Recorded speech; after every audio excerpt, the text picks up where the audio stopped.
듣다 보면 내공이 쌓이는 방송 2시간 철학의 돌풀이입니다. 진희입니다. 네, 저희는 요한네스 hirschberg의 서양 철학사 상권 고대와 중세편 읽고 있고요. 제2편 중세 철학의 스콜라 철학을 공부하고 있습니다. 이번에는 681쪽이고요. 후기의 프란시스코회 학파 낡은 것과 새로운 것이란 제목을 이번 시간에 다뤄보려고 합니다. 바로 읽어볼게요. 알베르투스와 토마스 및 이들을 따르는 학파들의 아리스토텔레스주의 이외에도 사고의 독자적인 경향으로서의 아우구스티누스의 옛 전통은 아직도 계속되고 있었다.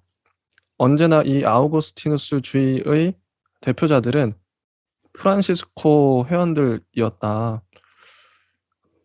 그리고 아래 이제 소제목이 보나벤투라에서 스코투스까지라고 나와 있고, 하나의 새로운 정점인 둔스 스코투스에 이르기까지는 다음과 같은 사람들에 의해 옛 유산이 전승되었다라고 나와요. 요거는 읽지는 않고 그냥 넘겨도 되겠죠? 네. 네, 그냥 사람들이 있더라고요. 네, 이런 사람들이 있고요. 자, 683쪽을 보면 요번 둔스 스코투스 요 한 사람만 하면 끝나요. 결국 이번 주에는 둔스 스코투스와 마이스터 에크하르트 이 두 분을 하면 끝나는데요. 한번 둔스 스코투스에 대해서 한번 공부해 보겠습니다. 후기 프란시스코회의 학파의 창시자는 요한네스 둔스 스코투스다. 이분이 1308년까지 사셨고요. 그를 가리켜 일종의 새로운 종합을 일으켜냈다고 하는 것은 지나친 과장이라 하더라도 그가 스콜라 학파의 제1급의 인물이었던 것은 의심할 나위도 없다. 이게요, 재밌는 게 요 문단을 제가 요약하면은 둔스 스코투스는 후기 프란시스코회 학파의 창시자고 새로운 종합을 이뤄냈고 제1급의 인물이었고 예리한 박사고 아우구스티누스의 바탕을 두고 있고 아리스토텔레스를 매우 잘 알았다. 그리고 대립을 조정했다. 요 정도예요. 요 정도인데 이게 이제 요약하는 방식이잖아요. 근데 우리가 어떤 공부를 할 때 요약하면 어떤 문제점이 발생하냐면 남는 게 이게 좀 어렵죠. 그래서 읽어볼게요. 지금 요약한 걸 먼저 말씀드렸어요. 읽고 요약한 게 아니라 요약한 키워드를 먼저 말씀을 드린 거예요. 근데 이거 반대로 네. 제가 다 읽어볼게요. 이게 조금 네. 착각이 있을 수 있어요. 듣는 분 중에서. 그죠. 요약의 방법이 좀 세부적으로는 두 가지가 있을 수 있는데요. 요약과 우리들이 좀 착각하는 게 비슷한 개념으로 축약이 있어요. 그래서 축약은 사실 주관성이 많이 들어갑니다. 그래서 핵심적인 내용이라기보다는 내가 보이는 것만 보고 그 내용을 줄여내는, 말 그대로 줄이기만 하는 그런 경향성이 있어서 나름대로 내 컨셉을 드러내기에는 축약이 매우 좋지만 좀 핵심적인 사항을 전달하고자 할 때는 축약을 좀 배제하는 그런 연습을 좀 할 필요가 있는데요. 방금 말씀해주신 부분이 이제 둔스 스코투스의 683페이지에 해당하는 내용일 수 있는데, 만약에 그 둔스 스코투스의 전반적인 내용이다라고 한다면 존재에 대한 얘기를 꼭 한번 짚어주셨으면 좋겠고, 그 존재에 대한 내용이 사실상 중세 스콜라 그 학파 가운데에서는 되게 인류였다. 라고 하이데거가 평가를 했다고 해요. 하이데거가 아퀴나스가 인류가 아니라 그 스코투스가 사실은 1순위다라고 얘기를 하면서 존재에 대한 내용을 또 한번 근대에 강조를 했다는 근대 현대까지 그런 학자로 알려져 있어서 우리 책에는 한 6, 7페이지밖에 안 돼요. 그래서 되게 짧게 나와 있어서 좀 아쉬웠는데 다른 책들을 참고하시면서 보시면 왜 이 당시 중세에 존재에 대해서 이런 규정이 필요했는지까지도 우리가 유추해 보면서 오늘 다시 얘기를 해볼 수 있고, 아직 하이데거를 배우지 않았지만 하이데거가 말하고자 했던 두 가지 컨셉이 있습니다. 그래서 그 두 가지 컨셉은 존재와 시간인데요. 그 존재와 시간 그리고 존재와 존재자를 구별하는 그런 맥락이 근대의 맹아로서 여기에 되게 짙게 들어와 있었다. 그리고 아퀴나스와의 연관성도 되게 깊고 짚어볼 지점이 많은데 우리는 일단 6페이지 내외에서 한번 얘기를 해봐야 되겠다. 이 정도만 기억해 주시고 따라와 주시면 되겠습니다. 그러니까 이게 이 둔스 스코투스의 저서를 우리가 하나도 안 읽고, 그러니까 요한네스 힐슈베르거가 임의적으로 축약한 내용을 우리가 또 6페이지 이 내용을 또 축약을 해서 이 구독자님들한테 전달하다 보니 얼마나 왜곡과 오해와 그런 게 많겠습니까? 그런 것들을 좀 알아주셨으면 좋겠어요. 저희가 뭐 어떤 이게 말하는 게 틀릴 수도 있고요. 당연히 저희도 잘 모르는 상태에서 뭐 장님이 장님을 인도하는 것처럼 하는 거니까요. 제일 좋은 건 책을 읽는 거라고 생각을 해요. 저희는 됐어요. 네, 일단 한번 예, 예. 그래서 제가 지금 말씀드렸던 거 일단 제가 임의로 축약을 키워드를 말씀드리고 요 문단을 읽어 드리려고 한 건데, 근데 제가 아까 말씀드렸던 키워드 몇 가지, 근데 그것만 가지고는 이 사람이 어떤 사람인지 몰라요. 문제가, 한번 읽어보겠습니다. 자, 후기 프란시스코의 학파의 창시자는 요한네스 둔스 스코투스다. 그를 가리켜 일종의 새로운 종합을 일으켜냈다고 하는 것은 지나친 과장이라 하더라도 그가 스콜라 학파의 제1급의 인물이었던 것은 의심할 나위도 없다. 여하튼 그는 모든 점에서 앞질러 나가고 있었다. 그의 개념들은 보다 날카로웠고 그가 지은 구별은 보다 더 정확했으며 그의 증명들은 명쾌했으며 그가 문제 삼은 것들은 여태까지보다 훨씬 풍부했었다. 토마스 아퀴나스와 더불어 철학하려는 사람은 그때그때 문제에 따라 스코투스의 사상을 받아들여 철저하게 생각해보는 것도 좋을 것이다. 그는 비판적인 두뇌를 가진 사람이었고 예리한 박사라는 별명을 들어도 마땅한 그런 사람이었다. 그러나 그는 항상 비판을 위한 비판이 아니라 보다 더 확고한 진리를 얻기 위해 비판을 했었다. 원칙적으로는 아우구스티누스의 바탕을 두고 있으면서도 그는 아리스토텔레스를 매우 잘 알고 있었으며 그렇다고 그에게만 빠져 있었던 것도 아니다. 스코투스가 관심을 가지고 있었던 일은 아우구스티누스주의와 아리스토텔레스주의 사이에서 생긴 여러 가지 대립들을 조정하는 것이었다. 그는 학문적인 전승과 독자적으로 대결해 나갈 줄 알고 있었으며 특히 토마스 아퀴나스와 대결해 나가는 것을 잘 알고 있었다. 요게 지금 한 첫 번째 문단을 그대로 다 읽은 겁니다. 아마 듣는 분들도 이래서 책을 읽어야 되는구나 확 깨달으실 거예요. 제가 아까 키워드 몇 개, 둔스 스코투스는 후기 프란시스코의 학파의 창시자고 새로운 종합을 이뤄냈고 뭐 제1급의 인물이고 예리한 박사고 뭐 아우구스티누스의 바탕을 두면서 아리스토텔레스를 매우 잘 알고 있어. 그리고 둘을 조정했지. 이게 아까 제가 요약한 거예요. 근데 요약한 것과 이 전체 문장을 읽는 것의 질감은 완전 다르죠. 요런 얘기를 좀 하고 싶었고요. 왜냐면 유튜브에서 많이 듣는 분들이 계실 텐데 뭐 팟캐스트도 마찬가지인데 듣는 것만으로 내가 이 사람을 안다? 이건 대부분 사람들이 유튜브는 특히 요약 정리를 많이 하잖아요. 뭐 영화 리뷰도 그렇고 저는 그런 거에 대해서 좀 불만이 많습니다. 그래서 좀 말씀을 드려봤어요. 저희도 어쩔 수 없이 읽을 수밖에 없어요, 이거를. 저도 많이 고민을 해봤는데 뭐 좀 뭐 하실 말씀 있으신가요? 이런 방식에 대해서? 왜요? 누가 뭐라고 하던가요? 아니요, 뭐라 한 게 아니라 그냥 한번 짚어 가고 싶었어요. 근데 저는 좋은 방식이라고 생각해요. 어렸을 때 엄마 아빠가 책을 읽어주던 경험 이런 거 떠올려 보시면 어렸을 때 이후로 나에게 누가 이렇게 통독으로 자기 목소리로 책을 읽어준 적 있는가? 라고 물어보면 사실 많은 경험을 해보진 못하셨을 거예요. 저는 이제 지난 연인들에게 일부러 해달라고 부탁했던 바가 그거예요. 단편 소설을 주고 나 이거 좀 읽어달라라는 라는 요청을 지금도 하고 있는데요.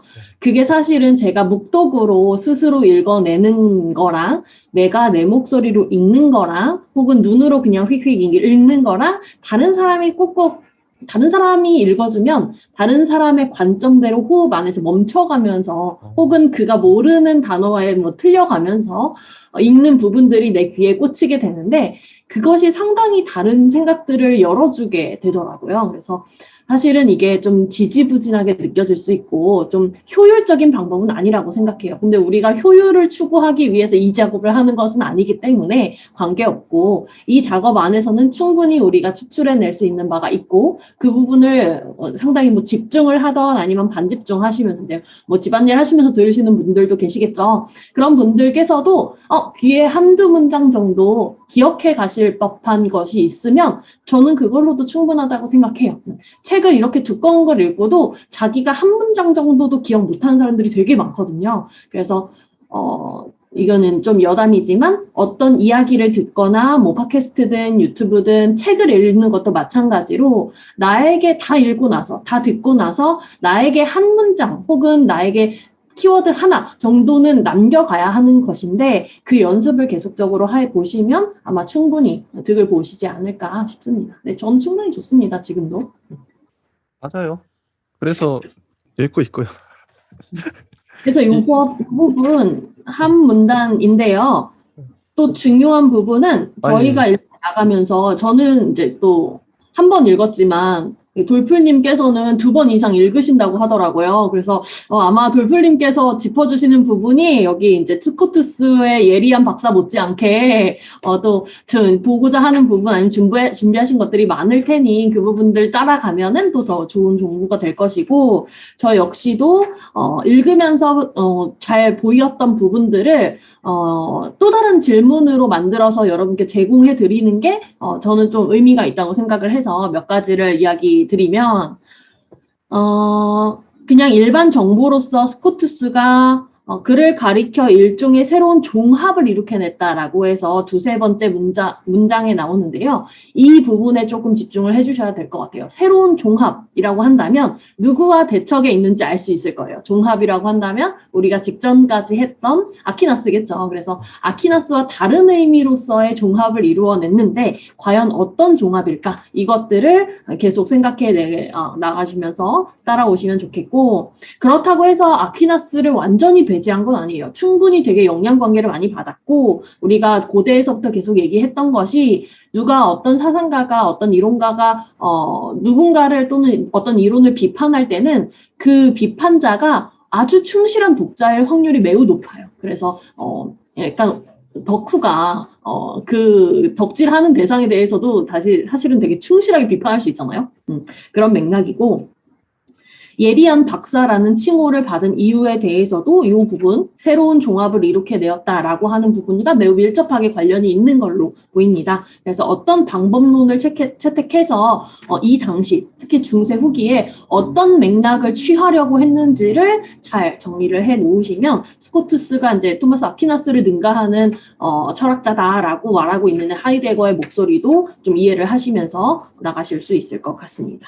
그리고 마지막에 원칙적으로 하는 부분에서 아우구스티누스의 바탕을 두고 있으며 아리스토텔레스를 매우 잘 알고 있었다. 이 부분이 하나의 경향성이 될 거예요. 이제 사상의 근간이라고도 볼 수 있는데 우리가 이걸 이제 복습을 해 본다면 아우구스티누스의 바탕을 두고 있다는 뜻은 아우구스티누스는 사실 플라톤주의자가 아니라 신플라톤주의자, 즉 플로티누스의 영향을 많이 받았어요. 그런데 이 아우구스티누스 역시도 신플라톤주의자의 영향을 많이 받았지만 신플라톤주의, 플로티누스의 유출과 같은 개념들을 많은수 비판하고 단절을 하죠. 그래서 쉽게 말하면 아우구스티누스 역시도 플로티누스의 덕후였으나 그를 비판하면서 올라섰고 그 부분에 대해서 아퀴나스와 스코투스 역시도 그런 식으로 이득을 그리고 빚을 많이 졌으나 그 부분과 명백히 단절되는 지점이 있었다라고 해서 사상의 근간을 한번 살피시고 거기에서 뭐가 달라지는 지점인지 살피신 다음에 스코투스와 아퀴나스의 대결 구도를 따라가시면서 차이점을 잘 정리를 해보시면 스코투스가 하는 말 그리고 그 당시에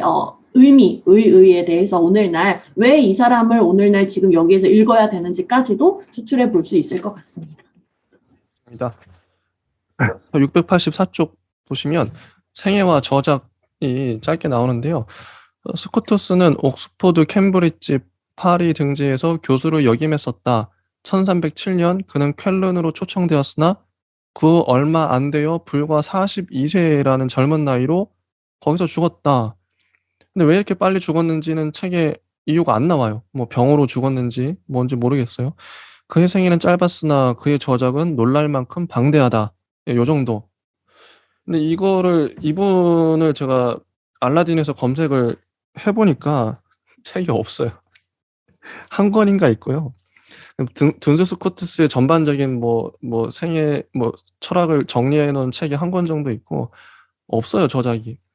우리나라가 이렇게 학문에 거의 학문지 없어요. 공부를 할 수가 없어요, 이 사람. 8권 정도 찾았는데요. 예. 둔스 스코투스, 이제 바구성님이 옮기신 둔스 스코투스의 제1원리론, 누멘 출판사에서 나온 2010년 판이 있고, 조지 그라시아가 엮은 책 중에서 스콜라 철학의 개체화라고 해서 그 부분이 조금 더, 스코투스와 그 뒤에 나오는 오캄까지 잘 세세하게 다루고 있는 걸로 보이고요. 마지막으로는 김현태 님이 쓰신 명민한 박사 둔스 스코투스의 삶과 사상이라는 철학과 현실사의 책이 한 권 있는 것 같습니다. 그래서 이 세 권을 참조하셔서 보시면 스코투스와 또 이제 근대 현대 철학자들과의 연관성을 충분히 밝히면서 공부할 수 있을 것 같아요. 입니다.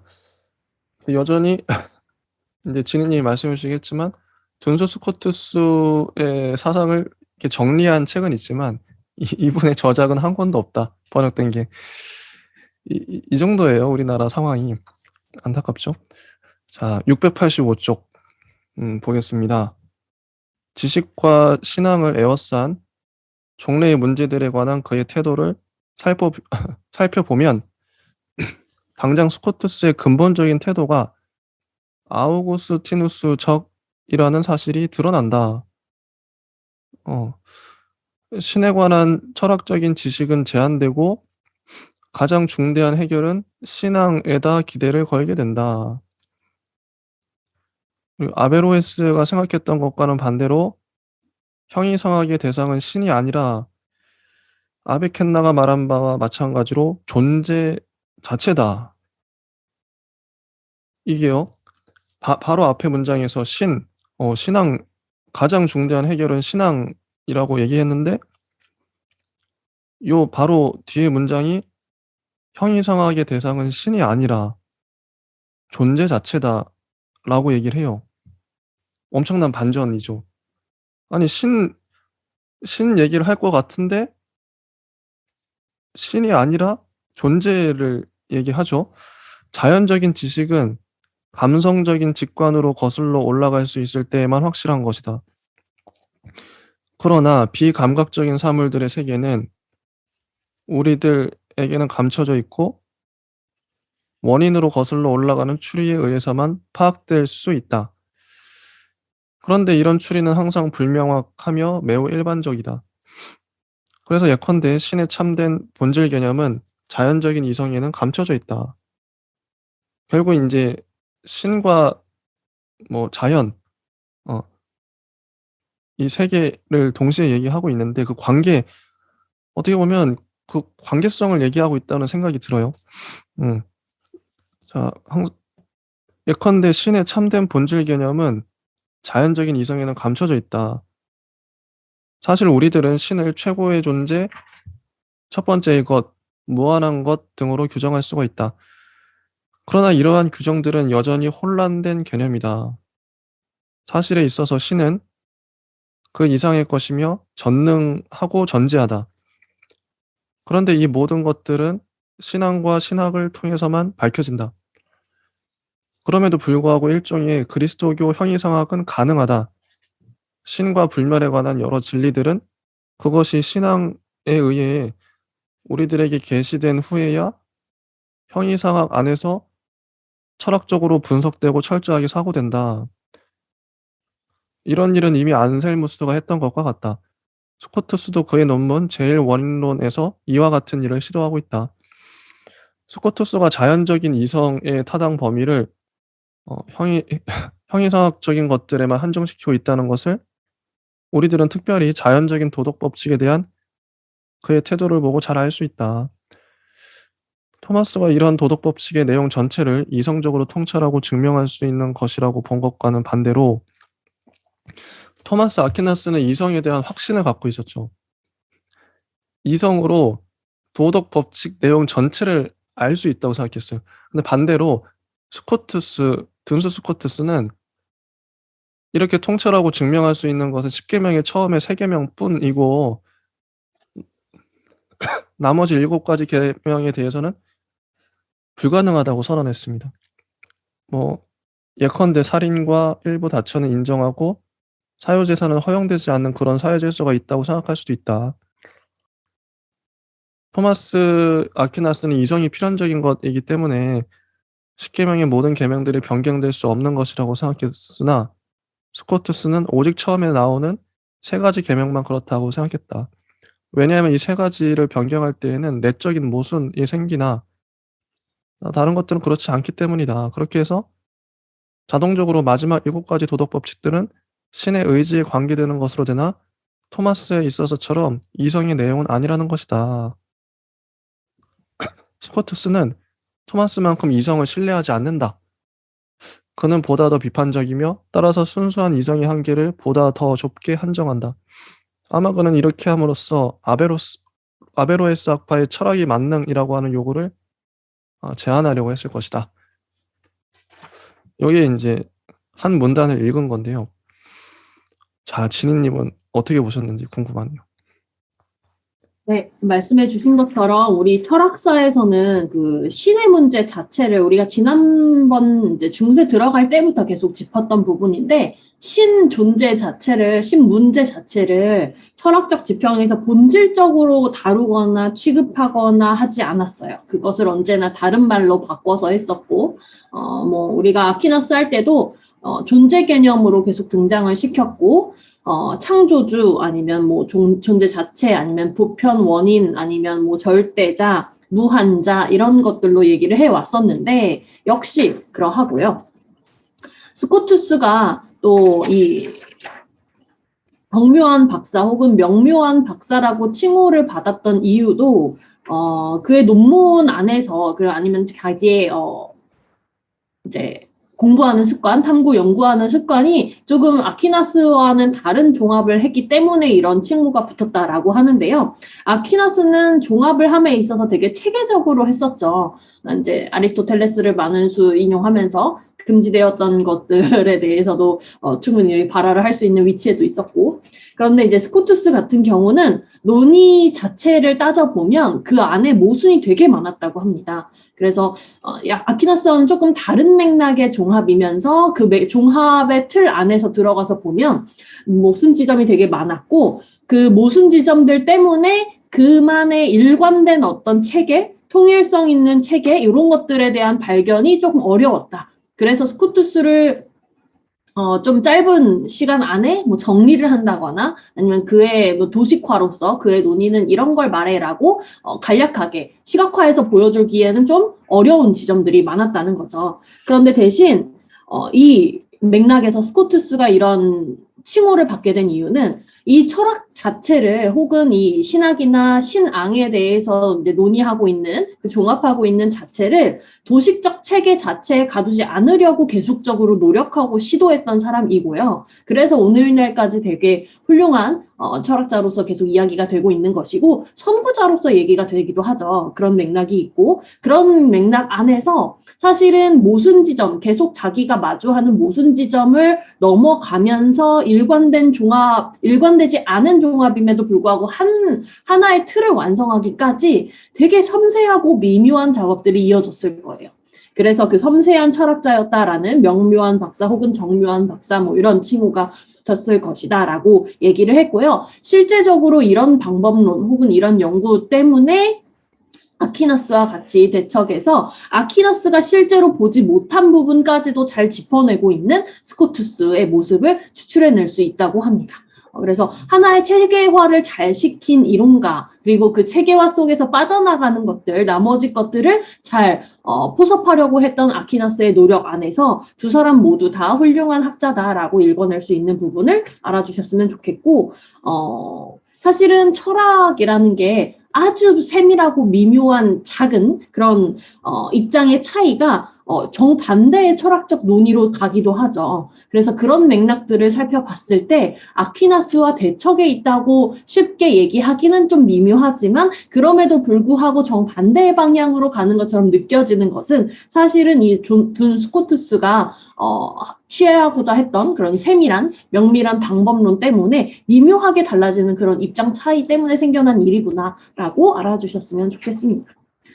그래서 오늘 지금 여기 읽어주신 부분 685쪽, 686쪽에서는 제가 주목한 키워드는 685페이지의 세 번째 줄입니다. 세 번째 줄, 지식과 신앙을 에워싼 종래의 문제들. 이게 무엇인지 오늘 잘 정리를 하는 것이 사실은 스코투스의 철학사를 정리를 하는 부분에 있어서 되게 핵심적인 부분일 것 같아요.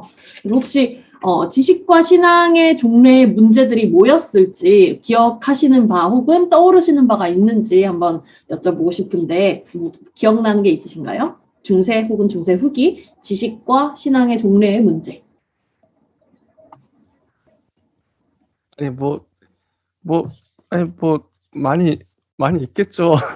많이 있어요. 맞아요. 떠오르시는 그런 것들. 아, 쉬운 답변도 좋습니다. 아니 그 신앙 잠시만. 이거 머리가 하얘져가지고 혹시 네네. 말씀을 해주실 수 있나요? 네네. 그래서 쉽게 말하면 지식은 신학의 문제고요. 신앙은 그냥 믿음의 문제죠. 신앙. 그래서 신앙인과 신학자는 좀 다르잖아요. 그 두 사람의 어떤 갭을 종합하려고 했던 스코투스입니다. 이렇게 보시면 알 것 같고 종래의 문제들이 무엇이었느냐가 조금 거꾸로 역으로 한번 질문을 해봐야 될 것 같아요. 지금 둔스 스코투스가 여기 어떻게 나오냐면 지식과 신앙 바로 밑에 하나, 둘, 셋, 넷, 다섯 번째 줄에 존재 자체다 이렇게 하고 문장이 끝나요. 그래서 둔스 스코투스가 바로 집중하고자 한 부분이 존재 자체입니다. 이걸 조금 더 어렵게 이야기를 해보면 존재의 일의성이라고 얘기할 수 있어요. 일의성. 일의성이라고 한다면 존재자, 우리가 존재하고 있는 실체이고요. 존재자가 존재하고 있는 그 존재 원리죠. 존재 자체들을 관통하는 그 어떤 특정한 하나의 의미를 이 사람은 밝혀내고자 했어요. 존재의 일의성이라고 하는 그 존재 자체에 주목을 했는데요. 왜 그랬느냐를 거꾸로 이야기를 해보면 사실은 존재라는 것은 여기에 내가 있어 아니면 뭐 책이 있어와 같은 여러 가지 의미가 있고요. 아니면 그냥 철학을 생각하지 않은 다른 사람들은 있으면 그냥 있는 거지 뭐 있음에 대해서까지 생각을 해야 돼 라고 얘기를 할 수 있어요. 그런데 모든 있음에 대한 문제를 드러내는 게 철학의 어떤 형이상학부터 시작하는 그런 전통의 목적이고요. 사실은 있음에 대한 개념은 되게 복잡한 것이 우리가 평화, 사랑 이런 거 있어 라고 얘기할 때 그리고 위기, 안정 아니면 꿈, 희망, 미래, 현재 이런 것들이 다 있다고 말해질 때 각각 다 다른 의미로서의 있음을 말하고 있어요. 근데 그 있음을 하나하나 세밀하게 드러내기까지가 되게 어려운 작업이죠. 실제로 언어적으로도 개념적으로도 애매모호한 작업이기 때문에 이 작업에서는 특히 신의 관점에서의 신이 있어 라고 말하면 되게 어려워지는 문제죠. 그래서 지식과 신앙을 에워싼 종래의 문제들의 핵심은 신이 있다라는 건 공통지점으로 가지고 갔으나 신이 있음에 대한 물음 그리고 그 물음에 대해서 학문적으로 타당함을 주장해야 하는 신학자로서의 위치가 애매모호해지는 거예요. 신앙인은 사실 그 학문적으로 타당함을 보일 필요가 없어요. 신이 있음, 믿어, 끝 이렇게 돼야 되는 신앙 신앙인들은 상관이 없는데 신학자들은 그걸 규명해냈어야 되기 때문에 지식의 문제였던 거죠. 그래서 신 존재 자체를 타당한 지식으로서 계속 얘기를 해야 되는 문제점. 그리고 신앙인들을 설득해야 하는 뭐 기독교 후기 가면, 근데 기독교뿐만 아니라 중세 후기에 가면 사실 되게 혼란스럽죠. 신앙인이더라도 그 믿음이 계속 흔들리게 되는 여러 가지 긴 사건들이 있기 때문에 그 사건들과 더불어서 신학자로서 신앙인들을 확고하게 해 나갈 필요가 있었습니다. 근데 그 맥락에서 신학과 신앙의 어떤 종래의 문제들을 아우구스티누스적으로 설득력이 약해졌다라는 것은 우리가 아퀴나스에서도 많은 얘기를 했어요. 그래서 무한자로서 이게 절대자, 초월자로서의 얘기를 계속 해버리면 뜬구름 잡는 얘기처럼 느껴져서 사람들이 잘 몰랐는데 아퀴나스가 이룩한 것은 바로 그것이죠. 신학에 대해서 명확하게 규정하려고 했던 부분들. 그런데 이제 아퀴나스가 보지 못한 부분에 대해서 스코투스가 더 짚어줌으로 인해서 신학 자체가 조금 더 발전을 했고 신학 자체에 대한 어떤 세밀한 논의 이것에 대해서 집중했던 것이 스코투스의 목적이었다라고 볼 수 있습니다. 그래서 여기 지식과 신앙 바로 밑에 신에 관한 철학적인 지식은 제한되고 가장 중대한 해결은 신앙에다 기대를 걸게 된다. 이런 경향성이 있었는데 사실 그 이후 신학에서는 이 부분에서 조금 문제시가 됐던 거죠. 그럼 신에 대한 물음 자체를 지식적으로 규명해야 되는데 그 타당성에 대해서는 지금에 있는 잣대로는 좀 문제가 있다. 예를 들자면 토마스 아퀴나스가 말했던 뭐 유비 같은 것들. 제대로 얘기할 수 있는 바가 하나도 없었죠. 그냥 유비, 그저 두루뭉술한 어떤 언어적인 어떤 표현으로서의 유비 이렇게 하고 끝났었는데 그 당시 사람들도 그랬던 거예요. 지식적으로 하나도 설득이 안 되는 유비, 무한, 뭐 무한자, 신, 대충 알겠어 이러고 넘어가는 그 맥락에서 스코투스는 조금 더 세밀한 짚어줌이 필요하겠다 해서 이제 유비 이상의 그 존재 자체에 대한 일위성 규명을 시작을 했고 그 부분에 대해서 지식을 추구한다는 맥락에서의 스코투스의 의미가 생겨나게 된 것이죠. 이런 함의가 좀 들어 있습니다. 네. 그러니까 이 둔스 스코투스는 토마스 아퀴나스를 수정 보완하고 있다고 생각을 해요. 십계명 예를 들잖아요. 근데 토마스 아퀴나스는 두리뭉실하게 그냥 뭐 십계명 자체가 이성적으로 그게 다 맞는 거야. 이성이 필연자이기 때문에 십계명은 모든 계명들이 변경될 수 없어. 이성에 대한 확신을 갖고 얘기했죠. 근데 이거는 너무 좀 추상적이고 두루뭉실했었는데 둔스 스코투스는 여기서 좀 더 정밀한 작업을 한 거죠. 처음에 3계명까지는 괜찮아. 토마스 아퀴나스 말이 맞는데 근데 나머지 계명은 좀 내가 생각해 보니까 다른 나라 뭐 해서 아닌 것 같아. 요런 얘기를 좀 더 정밀화하는 거죠. 수정 보완하는 건데요. 요런 것들 예를 들어서. 그래서 저는 토마스 아퀴나스도 되게 반겼을 것 같아요. 이런 작업을. 나의 부족했던 지점들을 수정 보완해 주시는군요. 전 이런 느낌이었고요. 자, 680페이지에 한 마디 더 정리하고 넘어가면 예. 여기서 꼭 짚어야 할 부분은 형이상학이라는 말이 여기에 등장한다는 거예요. 앞에 맥락에서 정리를 하고 그렇구나. 세밀한 부분, 아퀴나스가 보지 못한 부분, 그리고 신학에 집중한 타당성 있는 지식을 추구한 스코투스. 그래, 여기까지는 알겠어. 근데 갑자기 686페이지에 뚝 뛰어넘어서요. 형이상학의 문제를 얘기를 해요. 그럼 형이상학이 지금 이 맥락이랑 어떻게 연결이 되는 거냐면요. 686페이지 위에서 하나, 둘, 셋, 넷, 5번째 줄입니다.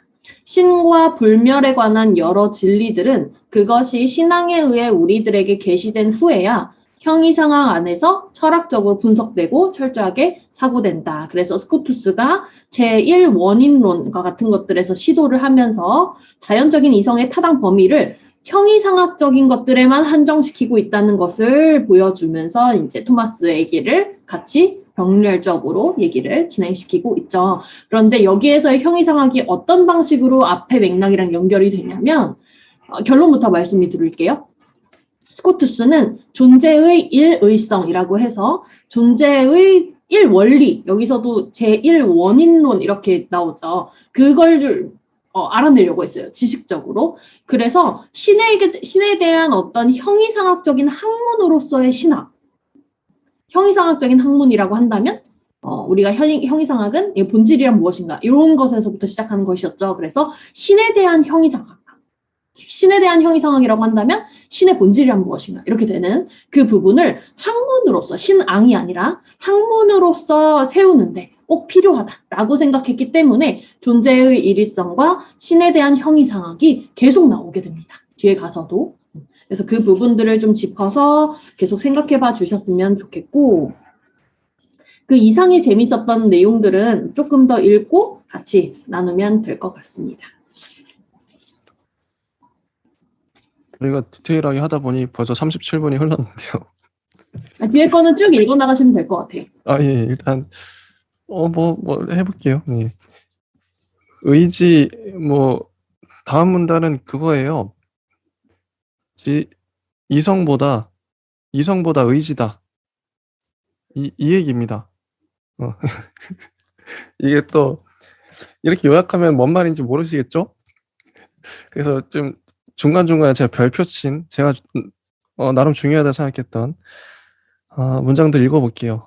이 의지의 우위를 주장하는데 이분이 687쪽을 보시면 스코투스는 인간에 있어서의 의지의 가치를 인식의 가치보다 높이 평가한다. 왜냐하면 우리들을 신과 내적으로 연결지어주는 것은 신앙이기보다 사랑이기 때문이다. 이런 사실은 신을 미워하는 것이 신을 모르는 것보다 더 나쁘다는 사실을 보면 당장 알 수 있다. 의지가 인식보다 가치가 더 높아요. 왜냐하면 신앙은 그 지식을 말하는 것, 신에 대한 지식을 말하는 것 같아요. 신에 대한에서 아는 것이 중요한 게 아니라 그게 인식이죠. 그게 이제 이성이고, 그러니까 알미 중요한 게 아니라 사랑. 의지는 어떻게 보면 마음으로 보이기도 해요. 사랑, 의지, 마음. 그래서 얘가 나오죠. 신을 모르는 것보다 더 나쁜 게 신을 미워하는 것이다. 이거 되게 설득력 있는 문장이거든요. 그게 나쁘죠. 신 입장에서는 날 미워하네. 나를 모르는 것보다 날 미워하는 게 더 나쁜 거잖아요. 그래서 의지의 우위를 주장한다. 이게 설득력이 있더라고요. 의지만이 의지가 행위를 하는 원인이다. 의지가 의지의 원인이에요. 다른 것들이 없어요. 의지가 솟아나고 막 하는 게 의지가 그냥 있어. 의지만이 의지가 행위를 하는 원인이에요. 개별적인 이념들을 창조한 자야말로 신의 의지다. 네, 요 문장을 이렇게 정리할 수 있을 것 같아요. 정리를. 지니님 요거 어떻게 보셨나요? 저는 의지 우위를 지금 얘기하면 여기는 안 끝날 것 같고요. 너무 할 말이 조금 더 많죠. 읽고, 네네네. 마지막에 읽어보면서 간단하게 정리하면 될 것 같아요. 스코투스를 길게 정리하고자 하면 아마 아퀴나스만큼 해야 될 것 같은데요. 지금 아니, 우리가 이게 그럴 수는 네. 저도 이제 가만히 생각해보면 의지가요, 나중에 어떤 식으로 또 근대 철학으로 이어지냐면, 니체라든지, 하여튼, 뭐랄까, 의지를 얘기해, 의지. 근데 의지가 도대체 뭐냐, 이성과는 좀 다른데, 어, 아무튼 아무튼 그래요. 의지 중요하다고 봅니다. 네, 얘기를 해봅시다. 네. 네. 오늘은 이번 시간에는 조금 다 읽고 이런 내용이구나 한 다음에 다음 시간 넘어가서 좀 정리를 하면서 읽으면 될 것 같아요. 철학사에서도 의지가 되게 중요한 단어라고 생각을 해요. 이성은 우리가 하도 많이 얘기해서 좀 알 것 같은데 직관적으로 의지가 도대체 뭐냐. 의지를 강조한 철학자들이 많거든요. 중요한 분들이. 자, 다음 문단 읽어보겠습니다. 개별화의 문제. 개별화 문제 요것도 재밌는데요. 개별자도 일종의 적극적인 존재 양식이다. 그 자체로서 영어는 아닌데 이거 어떻게 읽어야 될지 모르겠어요. 헤세이타스라고 읽어야 될지 하여튼 그런 단어가 있고요. 이 단어의 뜻은 이것이라고 하는 것이래요. 근데 이 단어가 이 개별적인 자가 인식하는 것도 역시 완전한 인식이다. 이렇게 말하는 것은 동시에 플라톤, 아리스토텔레스, 토마스 아퀴나스 등이 보편자를 존중한 것과는 반대로 한 가지 새로운 태도가 시작됐다. 새로운 학파가 나오고 뭐 세력이 떨쳐지고 그 헤세이타스 이 용어가 문제의 발단이었대요. 중요하게 이 흐름이 흘러갔나 봐요. 그러니까 보편자만 주목하다가 개별자를 봤다는 거죠. 되게 의미가 있다 생각해요. 여기 근대 철학으로 넘어가는 한 징검다리를 놓아주셨구나. 둔스 스코투스가 개별자에 집중했다. 그리고 다음 문단. 개별자에는 비합리적으로 남아있는 부분이 없으며 또 있다고 하더라도 보편자를 거쳐 개별자들에게 다가갈 필요는 없는 것이다. 우리들은 감각적 정신적인 직관에 의해 실제하고 있는 사물을 직접적으로 파악한다. 어, 스코투스도 역시 보편적인 개념들을 얻으려고 노력한다. 이 보편적인 개념들은 추상되는 것들이며 이 추상을 맡은 것은 역시 능동오성이다. 그런데 이 능동오성은 개별자와 보편자, 아까 나왔죠. 개별자가 중요하다고. 개별자를 인식하는 것도 완전한 인식이다라고 맨 위에 나왔어요. 근데 개별자와 보편자 중간에 있는 것인 공통적인 본성으로부터 능동오성이 시작이 돼요. 개별자도 중요하고 보편자도 중요합니다. 자, 이 공통적인 본성으로부터 비로소 가지상이 얻어지는데 이 가지상은 보편 개념이며 모든 학문적인 인식은 이 보편 개념을 사용하지 않으면 안 된다는 거죠. 그죠? 능동 이성의 업적은 우리들의 사고 수단과 인식 대상 사이에 어떤 항구적인 관계를 마련해 내는 데 있다. 그래서 스코투스는 인식되는 것은 모두 인식을 하는 양식에 따라 인식된다고 하는 원칙을 주장한 토마스 이상으로 인간의 인식이 고유한 법칙을 가지고 있다. 이렇게 강조합니다. 자, 주관의 측면이 저는 여기서 주목한 게 자, 그 보편자와 개별자 중간에 공통적인 본성이 있고요. 능동이성의 업적은 사고 수단과 인식 대상 사이에 어떤 항구적인 관계를 마련내는 것이고, 그러니까 하나도 허투루 다루지 않았어요. 보편자, 개별자, 능동호성, 수동호성, 이 모든 것들을 사고 수단과 인식 대상 그 관계를 보고요. 허투루 다루지 않고 다 가져가는 거죠. 주관의 측면이 훨씬 더 전면으로 밀려 나온다. 그래서 스코투스에게 있어서는 진리가 소박한 모사설에 있어서처럼 단순히 주관과 대상이 합치하는 것이 아니라 이거 주관의 대상에 대한 관계가 알맞은 것이 진리다. 주관과 대상이 일치하는 게 진리다. 뭐 이렇게 얘기하는 게 아니라 주관의 대상에 대한 관계가 알맞은 것이 진리다. 이 관계성을 본다는 거죠. 네. 네, 요 문단 여기까지. 자, 진희님은 이거 어떻게 보셨나요?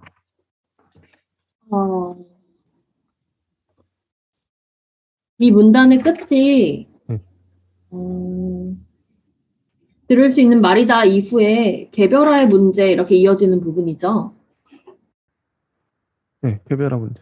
88페이지도 첫머리만 볼게요. 아직 들어가지 못한 우리 문단. 첫머리만 보면 688페이지 스코투스가 그의 인식론에서 구체적인 개별 사물들 이렇게 나오고요. 개별 사물들. 그리고 다음 문단의 첫머리를 보시면 스코투스의 존재 개념은 이리적이다. 뭐 이렇게 얘기가 나와요. 그리고 다음 문단의 첫 문제 보시면 첫 문단 보시면 첫머리 스코투스의 신의 존재를 증명하는 문제 이렇게 나오는데요. 앞서서 제가 말씀드린 바가 문단의 첫머리만으로도 다 요약을 할 수 있는 부분입니다. 그래서 지금 읽으신 부분은 굳이 요약을 하자면 지금 읽은 문단의 첫머리를 통해서 유추를 해볼게요. 스코투스가 의지의 우위를 주장하기에 이르렀는가 하면서 의지의 우위를 주장함으로써 비합리주의를 옹호했던 것도 아니고 블라블라 하면서 시작했죠. 그럼 무엇과 무엇을 구분하고 있는 부분이에요. 이 지점이 사실은 스코투스의 핵심적인 본문이라고도 할 수 있는 지점인데요. 되게 짧게 나와 있어요. 안타깝게도. 다른 책에서 조금 더 보충을 해서 이해한 바로 짧게나마 정리를 해드리면 스코투스는 쉽게 말해서 토마스 아퀴나스가 종합했던 바에 대한 개념 안에서 그 개념들에서 세분화시켜야 할 부분들을 세목화해서 그 부분에서 이것과 이건 다른 거야 라고 구분을 시도했어요. 그래서 지금 나와 있는 부분은 형상적 구분이라고 해서 뭐 의지와 지성이 뭐 어떻게 다른가 이 얘기를 하고 있는데요.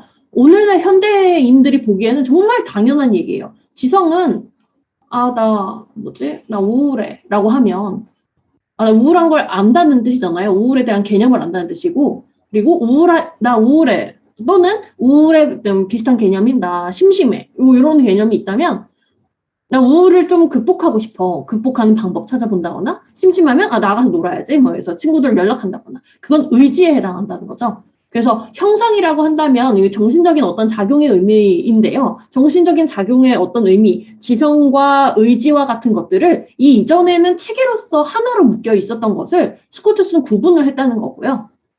미묘한 차이가 생기죠. 그리고 이후에 나오는 부분들, 뭐 개별화의 문제, 뭐 이런 것들을 보시면 여러 가지 구분의 형태가 나와요. 그래서 먼저 말씀을 드리고 본문을 읽어보는 게 조금 도움이 될 것 같으니 총 4가지의 구분이 있다고 합니다. 첫 번째는 스코투스가 이제 아퀴나스 이후에 쭉 이어져 내려오던 신학의 체계에서 구분했던 것이 첫 번째는 실체적 구분이라고 해요. 그래서 돌풀님과 진이 이렇게 두 사람이 개체로서 구분이 되죠. 실체로서. 그래서 돌풀님이 돌아가셔도 진이가 되지 않습니다. 합쳐지거나 그러지 않아요? 저 역시도 마찬가지죠. 개별로서 존재하는 실체가 있다라고 해서 실체를 각각 구분을 하고요. 두 번째는 개념, 지금 개념이 잠깐 나왔는데 개념적 구분을 하고 있어요. 우리가 어떤 것을 지칭해서 부를 때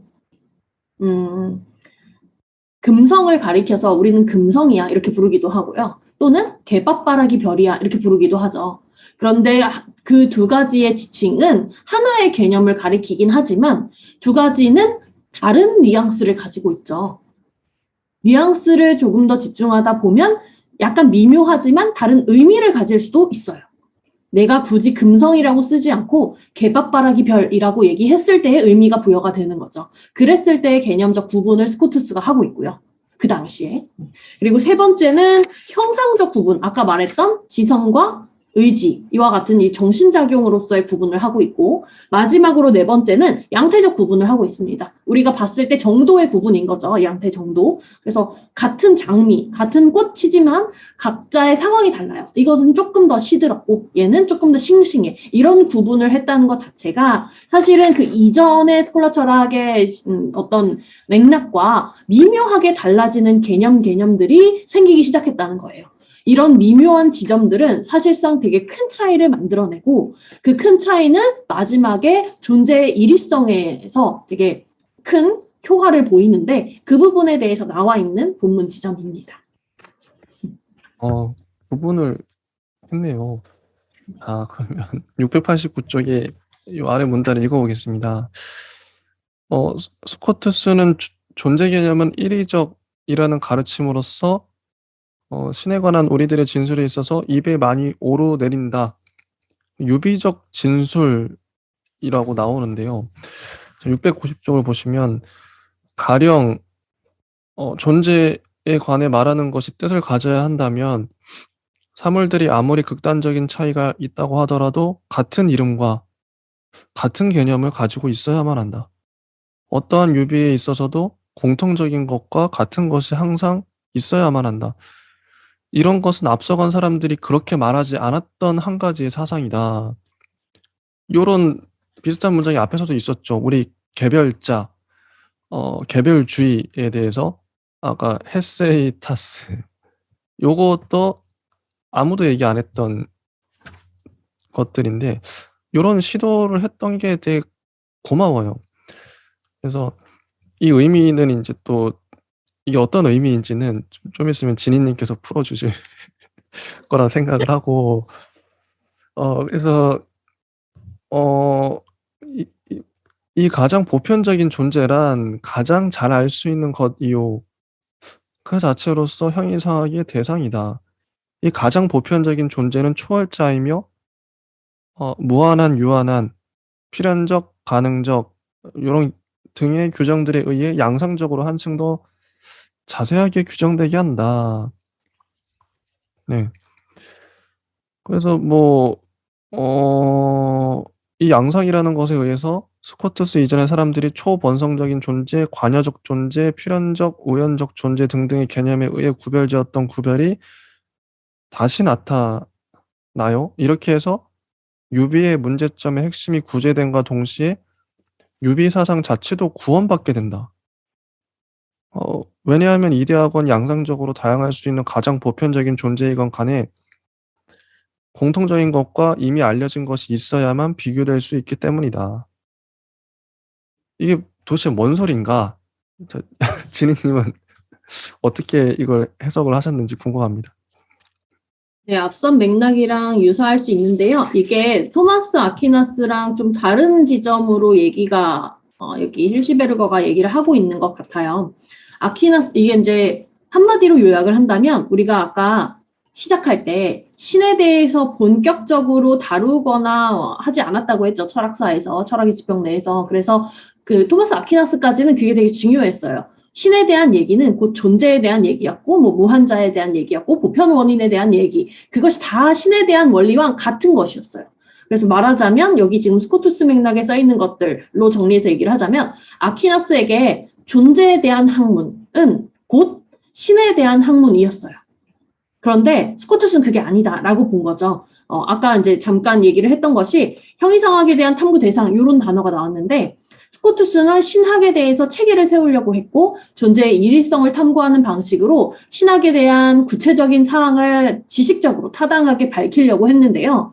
이 부분에서 존재를 신과 동일시하는 아퀴나스적인 그런 시도 혹은 방금 읽었던 부분처럼 보편자를 중시하는 어떤 두루뭉술한 사고 방식을 취하면 사실 형이상학적으로 형이상학의 어떤 지식 체계를 조금 더 구축화하기 위한 그런 세목화 작업을 할 수가 없는 거예요. 왜냐하면 형이상학으로서의 탐구 대상 자체를 우리가 명확하게 정하지 못하는 그런 시초, 첫 단추부터 제대로 끼지 못하는 그런 시작이 생기기 때문에 존재와 신과를 조금 구분하는 그 작업이 필요해졌고 사실은 그 미묘한 구분에서부터 시작된 것이 20세기 철학까지의 거대한 영향으로서 남아있는 부분이죠. 네. 이에 대해서 설명을 하고 있는 지점입니다. 중요하네요. 그러니까 존재를 보편자로 봐버리면 이게 그죠. 개별자를 보지 못하는 이 사태가 벌어지는데 개별자를 주목하고 존재를 신과 분리해서 봤다. 이거 되게 중요한 시도였다고 생각하네요. 어. 스코투스는 신의 존재를 증명하는 문제에다 자기의 날카로운 정신 전체를 다 쏟았다. 그래서 뭐 아리스토텔레스의 운동에 의한 증명을 거부했고 왜냐면 운동의 명제에는 너무나도 많은 예외가 있기 때문이다. 그 대신 그는 능동인, 목적인, 우월함 등의 바탕을 둔 증명을 주장한다. 어.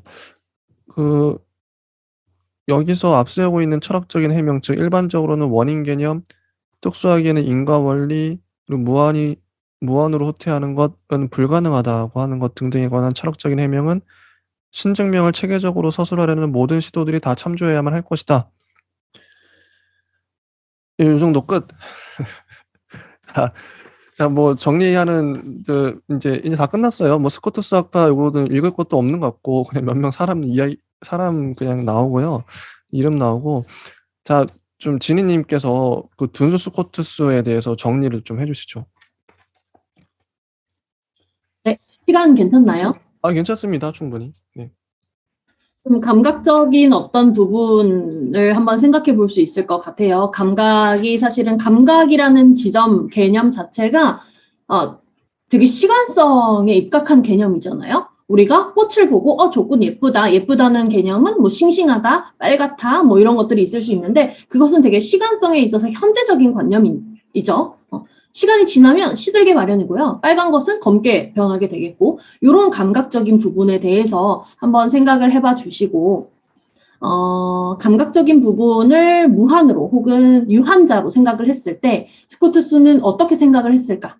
이런 것이 오늘날 지금 우리가 남기는 질문일 거고요. 정리를 해보자면 앞서서 신앙인과 신학자로 두 구분을 철저하게 했던 스코투스는 신앙인은 무한자로서의 신을 믿는 것으로 출발해서 믿는 것으로 그냥 끝나요. 그런데 신학자는 그 신앙인에 대한 어떤 믿음, 추구, 그리고 그에 대한 지식인으로서의 지식적인 타당성을 구축해야 됐기 때문에 스코투스는 이에 집중해서 선택한 부분이 존재의 일위성이라는 개념이었고 앞서서 말씀드린 것처럼 신에 대한 어떤 형이상학적인 학문으로서 신학을 세우는 게 꼭 필요했던 그 지점들을 읽어내셔야 합니다. 그래서 엄밀한 학문으로서 세우길 바랬기 때문에 그 토마스 아퀴나스가 사용했던 유비, 어떤 지식의 근거가 되지 못하는 그런 방법론에 대해서 비판을 하면서 시작을 했고요.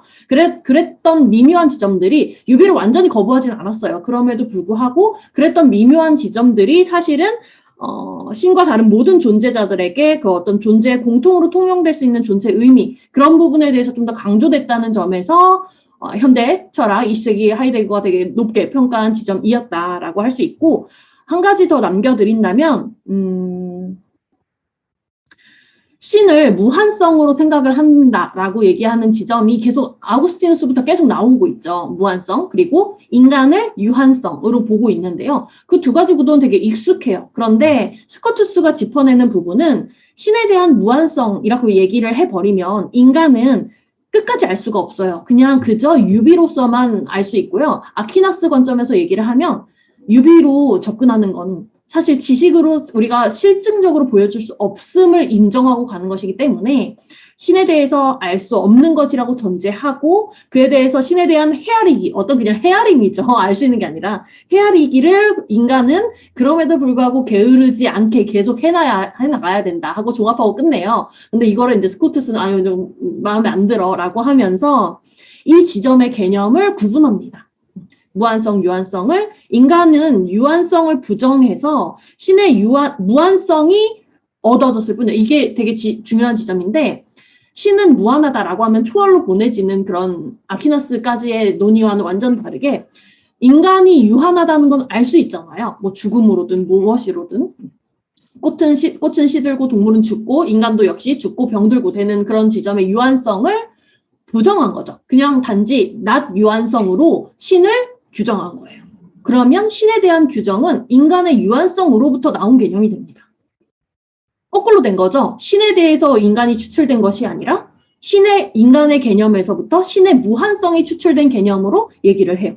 그래서 이 지점에서 저는 되게 재밌었고 사실상 무한성에 대한 접근을 우리가 알지 못해라고 끝내버릴 수도 있지만 그러면 신학의 성립은 어떻게 되는가를 집중을 해서 이런 개념적인 구분, 형성적인 구분, 실체적인 구분까지도 이어갔던 스코투스였다라고 이해를 해주시면 되겠고 이런 지점의 미묘한 차이들의 구분이 존재로서의 어떤 근대 맹아적인 모습들을 충분히 추출해낼 수 있고 현대적인 개념과도 연결될 수 있는 아주 중요한 지점이었다. 라고 요약할 수 있겠습니다.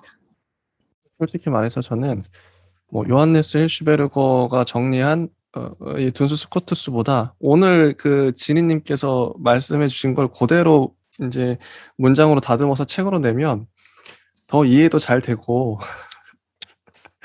이거보다는 더 낫지 않을까 이 서술이 그런 생각이 들어요. 물론 우리는 이제 이분은 1950년대에 이걸 쓰셨고 우리는 이후에 뭐 70년 이후에 이제 이 책을 읽고 동시에 여러 가지 자료들을 이후에 많은 연구들이 있었겠죠. 그런 걸 종합을 해서 말은 하는 거니까 더 잘 얘기할 수밖에 없는데요. 뭐 좀 이 책이요 추가적인 해석을 필요로 하는 책이라서 이 내용만 보면 뭔 말인가 항상 좀 힘들어요. 읽기 힘든데 이렇게 정리를 잘 해주셔서 너무 감사합니다. 그럼 여기까지 할까요? 네, 좋습니다. 예, 그러면 네, 감사합니다. 감사합니다.